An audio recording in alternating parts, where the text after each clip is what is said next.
بسم اللہ الرحمن الرحیم۔ بچے کو گود میں لینے کے لیے عورتوں کی آمد۔ جب نبی کریم صلی اللہ علیہ وسلم کی ولادت مبارکہ ہوئی، اس وقت طائف کے قریب ایک گاؤں میں بنو سعد قبیلہ رہتا تھا۔ اس قبیلے کی 10 عورتیں مکہ مکرمہ کی طرف چلیں تاکہ وہ اپنی اپنی گود میں بچہ لے کر آئیں۔ بچے کو پالیں گی، اس کی پرورش کریں گے اور اس کے والد سے انعام کی بھی مستحق بنیں گی۔ ان 10 عورتوں میں سے ایک عورت کا نام حضرت حلیمہ سعدیہ رضی اللہ تعالی عنہا تھا۔ ان کے پاس ایک اونٹنی تھی اور ایک گدھی تھی۔ گدھی کے اوپر سفر سامان تھا اور اونٹنی کے اوپر حضرت حلیمہ اور ان کے خاوند تھے۔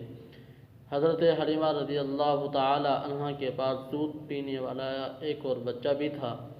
ان کی اونٹنی بہت ہی سست اور کمزور تھی۔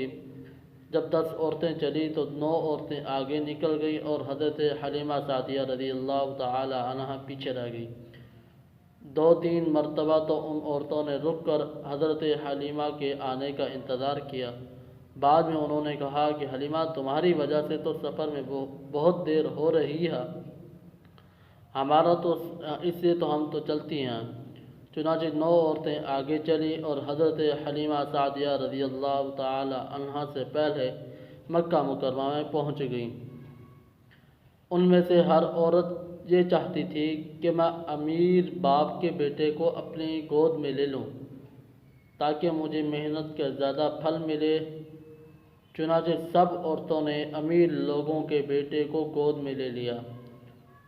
عورتیں آتی گئی، نبی کریم صلی اللہ علیہ وسلم کے والد کے بارے میں پوچھتی کہ اس کے والد کہاں ہیں۔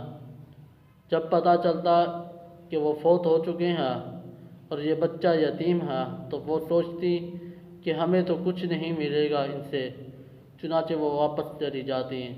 جب آنے والی عورت واپس چلی جاتی تو بی بی آمنہ الزہرا رضی اللہ تعالی عنہا کے دل پر ایک زخم لگ جاتا۔ بی بی آمنہ الزہرا رضی اللہ تعالی عنہا کا غم اور بڑھ جاتا اور رنجیدہ ہو جاتی۔ انہیں حضرت عبداللہ کی یاد آ جاتی۔ اداس اور غمگین تو پہلے ہی تھی، اور اداس بندے کو ایک لفظ اور سننا پڑے تو وہ پھوٹ پڑتا ہے۔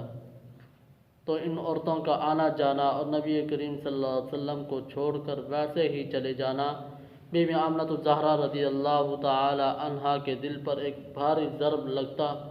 وہ سوچتی ہوں گی کہ کاش آج عبداللہ ہوتے، وہ اس بچے کے لیے اچھا لباس لاتے، کھلونے لاتے اور اس کو سیر پر لے جاتے۔ میں قربان جاؤں، حضرت آمنہ رضی اللہ تعالی عنہا اپنے غم میں یہ باتیں سوچ رہی تھی۔